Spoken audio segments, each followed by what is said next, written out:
All right, it's time for my Bears draft grades for the 2025 NFL Draft as all 7 rounds have come and gone. It has been a blast. Appreciate everybody who joined myself, producer Colin, live for our draft coverage here on Chicago Bears Now. My name is Harrison Graham, and listen, I went back and checked.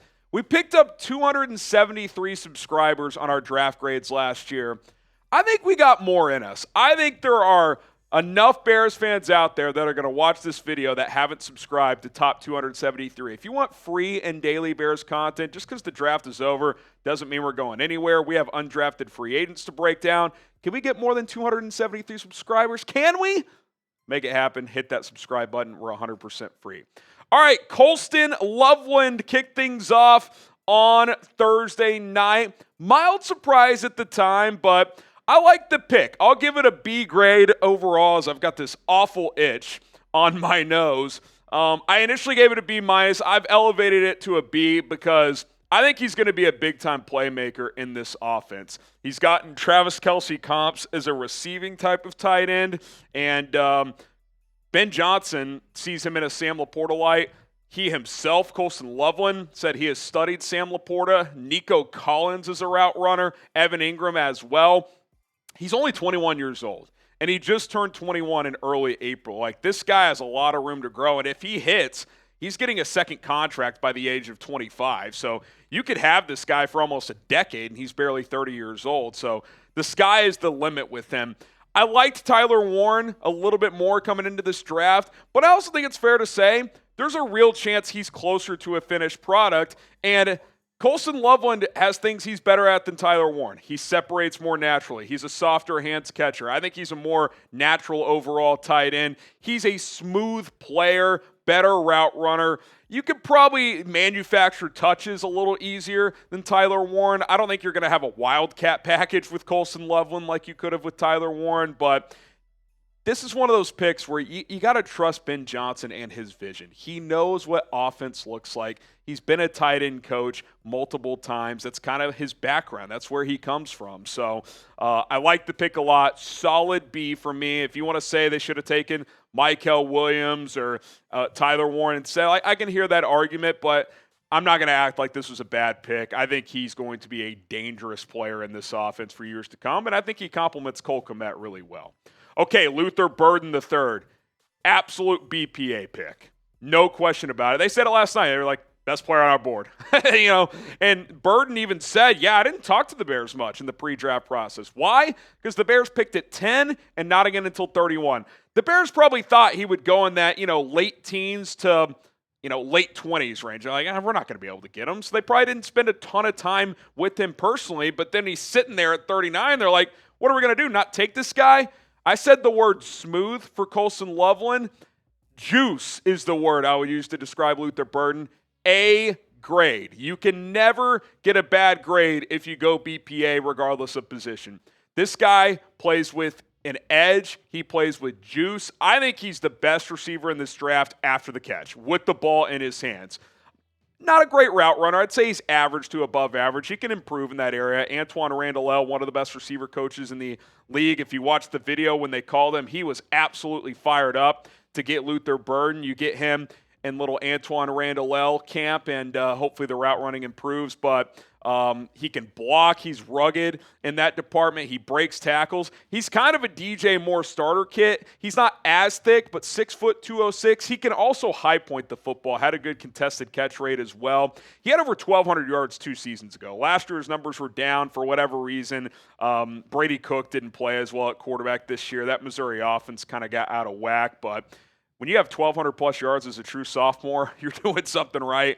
I like Luther Burton a lot. I think he was a first-round talent in this draft, and to get him at 39, I'm not going to complain about getting a juiced-up playmaker. Dane Brugler said it best, that he masters in creating with the ball in his hands because of his explosive speed and competitive toughness. For an NFL team targeting a yards-after-the-catch weapon with upside to be more, he will be an appealing option early.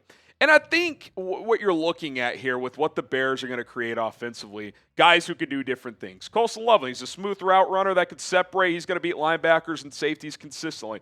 Luther Burton, just get him easy touches, right? You can line him up in the backfield some. Slot, outside. I think he could be your kick returner and or punt returner. I know they signed Devin Duvernay, but if you told me Luther Burden's that, at least early on in his career, I'd be down for that as well. Love this pick. Ben Johnson said at the owners' meetings, we want guys that can create explosives after the catch. That is what this guy is. That is what he, again, what Dane says, masters in. That's the best part of his game, but he's got other pieces to his game as well. Favorite pick in terms of value in this draft for the Bears. Okay, they traded down, and then they selected Ozzy Trapilo, the offensive tackle out of Boston College. I gave it a B- because I think value, he was probably more of like a mid-third round guy to me. You get him late second, but in terms of need, you needed to add a tackle at some point. So that part of it's more of like a B+, whereas the value is more in the C. So I think you add that up, B-. I like the pick. Ursary had come off the board once they traded down. So did Anthony Belton. So you get Trapillo, who was Tom Downey's 76 overall player at 56. I don't think it's an egregious reach, especially when offensive tackle typically has a supply and demand issue. He was a starter at left tackle for a season, 2-year starter at right tackle, so he's played a lot of ball. He's played on both sides. He said he's also been training, getting reps at guard in the pre-draft process as well, so he's got some versatility here. I think he's better as a right tackle, so that is pretty interesting considering Darnell Wright is the one tackle that you feel absolutely awesome about. So do they feel like he could potentially win a left tackle job? Is there a situation where Darnell Wright kicks over to left tackle? I think, what do offensive line and offensive coaches say? How can we get our best 5 on the field? Well, we know the interior is set. We know Darnell Wright's going to be one of your starters. It's just a question of where. I still think he'll be at the right tackle, and if I was a betting man, Braxton Jones at least to start this year as your starting left tackle, but I think this guy's floor is a good backup. Now, second-round pick, you want him to be a starter eventually, but you don't need him to be this year. But you had to add a tackle because if Braxton Jones' injury recovery has a setback or if he doesn't look like the same player for whatever reason, you got to have other options. It can't just be Karan Amagaji. So like that they made this pick. Again, not the best value in terms of the player himself. High floor player, though. I'd say average ceiling. I think he could be a solid starter in this league, even if he's probably never an all-pro. Technician more so than a bruiser type, if you will. Okay, shout out to Chubbies for sponsoring today's show. Get 20% off with promo code CHAT at chubbyshorts.com/chat. April is here, but it ain't time to fool around. It's the time of year to let those thighs breathe. Whether you're playing around to golf with the fellas, going out for happy hour, whatever the case may be, Chubbies has you covered for the good vibes that the warm weather brings. You want bright polos that demand attention? Check. Killer shorts that show off those beautiful thighs? Double check. Hitting up the pool, the beach? Triple check. Their classic line swim collection has your new favorite swim trunks for those sunny days. For everything non-water related, the original shorts provide that classic look with a fresh vibe and a modern fit as well. You can pair the original stretch shorts with the Chubbies lineup of performance polos. Now you're really cooking with gas. With a soft and stretchy and breathable fabric, their polos are built to kick back, turn up, chill out, and party all spring and summer long. Whether you're getting dressed for your workday, a workout, a weekend getaway, it doesn't matter. Chubbies has you covered. For a limited time, get 20% off with our code CHAT at chubbyshorts.com/chat. That's promo code CHAT at chubbyshorts.com/chat. Tell them we sent you Bears Now by Chat Sports and rep Chubbies all spring and summer long. 20% off with promo code CHAT. All right, Shamar Turner. This is a fun pick. I kind of like this swing. I think there's a little boom bust here. Kind of the opposite of Trapillo. I don't know if he's ever like awesome, but I think he can be pretty good. I think there's a chance Shemar Turner's really freaking good. Twitchy athlete. He entered this college football season as a first-round pick. Played through a stress fracture all season long, so he's tough as hell. They also kicked him inside. I think the combination of learning to play more defensive tackle versus edge and playing with that stress fracture led to less production than he had his junior year. And then the foot issue flared up in the pre-draft process, so he wasn't able to do the combine, the pre-draft workout. So that knocked him to the second round. I like taking the swing here, though. This is a guy that, even with the down production, had he not had the setback, and by the way, we found out today he's close to 100%, might even do rookie minicamp, so that's a good sign. to get that at 62 when he probably could have been in the 20s if all went well in this pre-draft process, I like that value. I give it a B because there's some risk involved here, no doubt about it, but he's versatile as hell. Courtney Cronin had the note that he was one of 5 players in FBS college football to play 200 or more snaps at 5 positions on the defensive line, both defensive end spots, both defensive tackle spots, and as a nose tackle as well. That's pretty impressive. They moved him around a lot. They asked him to do a lot. He was one of the leaders of that team, too. You listen to this guy talk, it's like, yeah, he plays with an intensity. He said Grady Jarrett's a guy he's watched a lot as well, so that's exciting. Again, I think there's big, big potential here with Shamar Turner. So it might take a little while. I don't know where he fits in the fray at defensive tackle. You got a lot of bodies in there with Jarrett. Obviously, Jervon Dexter, big year coming up for him as well. One thing I will say, this is bad news for Zach Pickens, I think. I think he's in trouble with this position because you still have Andrew Billings coming back this year. Chris Williams is still on the team. Dio Adengbo is going to kick inside some. So a lot of competition to work with there. Shamar Stewart in the middle of it. And I wouldn't be shocked if he played some edge as well. He's got that versatility. Who is your favorite Bears draft pick this year? We just broke down 4. We're going to break down 4 more. Favorite Bears draft pick this year? If you have one name, let us know who it is in the comment section below. Nothing against Ruben Hyppolite. Hippo Hive, by the way. We're trademarking that here on Bears Now. I can't say that's my favorite one because when most draft pundits have him as a 7th-round pick / UDFA and you take him in the 4th, it's hard to give that a good grade. I'll give it a D and not an F, and here's why. Strong athletic profile. If you're going to reach for a player, take one who's athletic, and he's very athletic. He ran a 4.42 in the 40. He is a 4-year starter at Maryland, so he's played a lot of football. So, this isn't this isn't Karan Amagaji coming off an injury at Yale, who I still have hope for, by the way. At least it's day 3, and at least he's played a lot of ball in the Big Ten, and at least he's athletic and he's healthy right now. The question is, and I think it became clear when they let Jack Sanborn walk, that they wanted to get more athletic at linebacker, which they do with Hyppolite here. Where does he fit in? Is he going to win that Sam linebacker job? Are they going to have to sign a free agent here? That's my only concern is I would have liked to draft somebody that I felt like had a chance to win that job. Maybe they view him that way. I'm not sure. Clearly they are higher on him than the consensus board, I would say. And look, every team has these guys, right, where you pick them, you're like, what? And sometimes it works and sometimes it doesn't. Velus Jones didn't work. So we'll see how it goes with Ruben Hippolyte here. Again, tested really well, athletic. I will say this, should be able to contribute on special teams right away. Just not sure if he's ready to be a contributing linebacker from day one. Okay, Zah Frazier. Apologies to Zay. I was saying Zah earlier. Zah Frazier, cornerback out of UTSA. While corner wasn't a top need, I actually love the value here. B+ grade from me. I would have had maybe an A-, but since corner to me was probably your lowest positional need, although if Tyreek Stevenson doesn't work out, maybe they could use a guy here. I love his athletic profile. He's almost 6'3". He's got the athletic traits to hold up. Like, he's not stiff in the hips. He'd like to have a little more meat, maybe 195. Maybe he can add 10 pounds over time. Playmaker, bounced around, right? JUCO, FCS school, finds his way to UTSA as a 6th-year player. 6 picks, 15 breakups last year. I know Downey didn't have him that high at 213, but Jacob Infante, who's all over Bears Twitter, and he studies the draft, he had him at 127.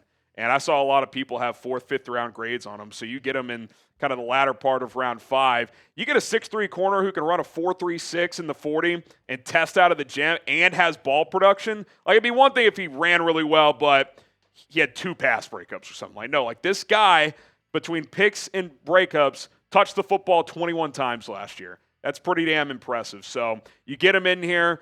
Dennis Allen likes these athletic defensive backs. You lost Jalen Jones to the Cardinals, one of your top outside corner backups. So you throw him into the fray with Terrell Smith, let him compete back there, and let's see what happens. I like the framework of this kid, and we also found out from the Bears director of player personnel that he was a ball of energy when they brought him in for a top 30 visit. So there you go. Okay, Luke Newman, the offensive lineman out of Michigan State, 4-year starter, 3 at left tackle, kicked inside the left guard, which I'm glad this past year because his measurables are that of a guard. 6'3", about 310 pounds, 31-inch arms, so now he's gotten reps at multiple spots. I'll go B-. It's not a sexy pick, but you probably needed to add a depth backup interior offensive lineman because think about the interior offensive line. The starters are awesome. You address all 3 of them in the offseason with Joe Thuney, Drew Dahlman, and Jonah Jackson, but your backups leave something to be desired. Your best one is probably Ryan Bates, who had a disastrous season last year with injuries, concussion issue, arthritic shoulder. Doug Kramer, he's almost more of like a goal line fullback specialist than an offensive lineman at this point. He's kind of center only. Bill Murray intrigues me, but he's coming off a major injury. I think you had to get someone else in the mix there, and you get Newman, who, again, kind of a theme of day 3 before the final pick that we're going to get to, athletic profile. His RAS score was 9.69 out of 10. He ran really well, just over a 5-flat 40, which for a guard is very good. He's moved around, played different positions. He's not going to anchor that well, but he's athletic. So, if he has to play and you want to run outside zone, get him on the move, pull, he can do those type of things. I'm not sure he'll ever have the strength to be a legitimate starter, but in round 6, if you get a good backup guard, I think you could do a lot worse than that. And then you wrap things up. Round of applause to my guy, producer Cullen Brown. He did his Cullen Draft Crushes series, brought us one every live show from about mid-February until the week before the draft. The very first draft crush he introduced to you guys and myself was Kyle Monangai, the running back out of Rutgers. I would have liked to get a running back earlier, but to get this guy in the 7th, A- grade. The only reason it's a minus is because I would have tried to get one earlier if I was the Bears, but for Monangai's value, I thought he was worthy 4th, 5th round, and Dane Brugler agreed. Unlike the other picks you took earlier today, not an athletic freak, but sometimes you just have to take good football players. Back-to-back 1,200-yard seasons, one of the better blocking running backs in this draft as well. Bowling ball build with decent shiftiness, 5'8 1/4, 211, can run well between the tackles. I think you had to add somebody to this room. Now, again, I'll try to figure out where I think he'll pencil in. I'd probably have him as RB3 right now behind Swift and Roschon Johnson, but I think he can push Roschon for sure. We know what Travis Homer is. He's primarily a special teamer. Ian Wheeler's a wild card. Showed some good things last year in the preseason before tearing his ACL, so curious to see how he bounces back. But Monangai, a lot of production. He was a leader at Rutgers. Again, he's good in pass pro, so like that addition. I'll be curious to see if they still add a guy here. Do they look at a Nick Chubb in free agency? We'll have to wait and see, but at least they got somebody in this draft at running back. It was way too good of a running back draft to not take one, and they took one in round 7. All right, so there you have it. Colston Loveland, Luther Burton, Ozzy Trapilo, Shemar Turner, Ruben Hyppolite, Hippo Hive, baby, trademark, Zah Frazier, Luke Newman, and Kyle Monangai. That is the Bears 2025 draft class. Give me an overall grade before I give you mine. A, B, C, D, or F. How would you grade this Bears full draft class? To me, this is the definition of solid. B grade. Are there a couple of things I would have done differently? Yeah, I would have liked to get a running back earlier, but I think the Bears got a little unlucky. I think they really tried to trade up for Ashton Genty, and when Jacksonville moved up, it threw things out of whack, and it made it too difficult. The Raiders were going to take them, so that happened. I think in round 2, they probably would have taken Travion Henderson or Quinshon Judkins. They went 36 and 38 before they picked at 39, so sometimes the ball doesn't bounce your way. I still think they had a pretty good draft overall. By the way, I think it happened again in round 4. Both Cam Scadaboo and Bashal Tutin went before the Bears picked at 109. I think they went 104 and 106 or something like that. So, I think all in all, B grade. Couple things I would have done differently personally, but got a lot of players that are going to contribute and a few that have a chance to pop early. I think Burton in this offense could be a lot of fun. Same with Colston Loveland. So I give it a B. What say you? Let me know in the comments. And don't forget to subscribe. We're trying to beat our record from last year, 273 new subscribers. I know there's 274 of you guys that haven't subscribed. Daily Bears content, including undrafted free agency tracker tomorrow. We'll be back then. Bear down.